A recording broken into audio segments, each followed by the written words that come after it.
Hey guys, check this out. This is what I got in my catch can oil. I'll show you how I did it. This is only 80 miles. Hey guys, so I'm gonna show y'all, I'm gonna just give y'all a different angle to see how much is in there.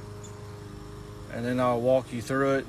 That's about an oil filter, you know, a small oil filter size. It's a little bit bigger than a motorcycle. But I drove this thing 80 miles, look at that, 80 miles. And that's how much oil that's probably a good big teaspoon. I was really amazed on how much oil. And that is going, this is EPA. This is going back into your engine and reburn again. And this is sludge and oil, and it gets all caked into your intake for your problem. So I'm gonna show you how I ran it and explain it, just in case if you don't know and whatever. So this side of the valve cover and all that has a was it PC or PVC or PCV? This vents out. There's a vent in here.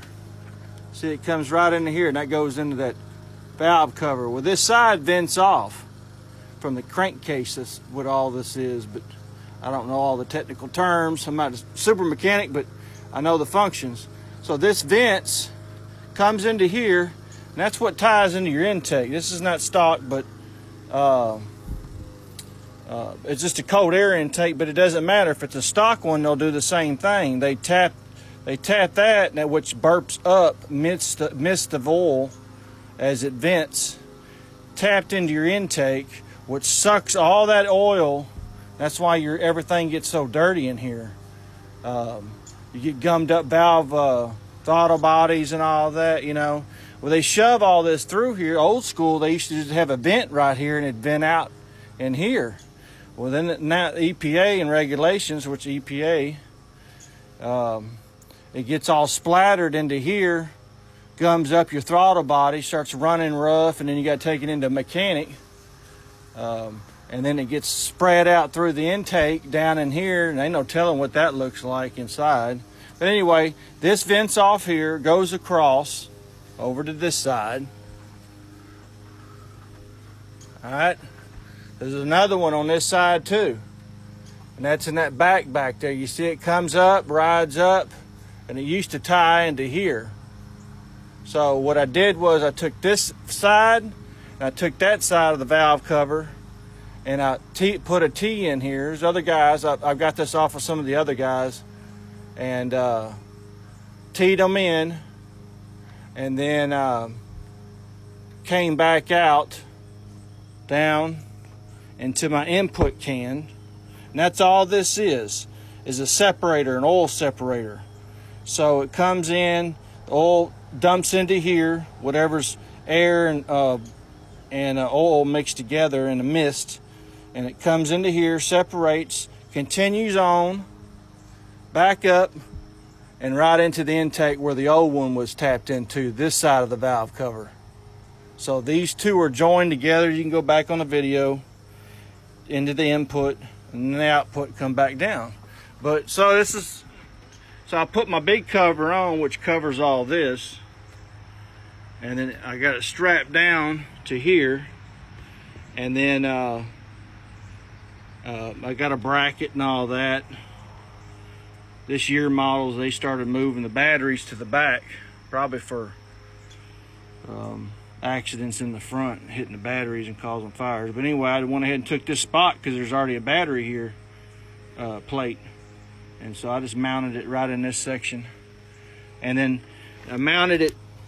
They have a little bracket they come with. I got this off Amazon for like 30 bucks or something. And then I got enough I just used the same bolt from the battery tray and put it on there. Now, leave yourself enough room where you can screw this canister off and then take it down. Now there's a dipstick in this one where you can check the oil level without taking it off. I just take it off. Look.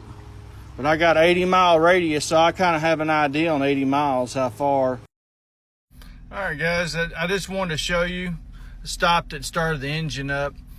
Okay, once you start it up, don't worry about that. That's not a problem. That's my tire sensor. I need to get it recalibrated to read my pressures on my tire.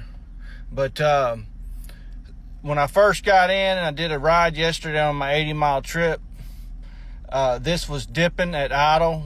You got to warm the truck up, get it up to temperature, 200 or so, and then turn the AC off, and then just let it idle. And then we're checking for leaks, for air leaks.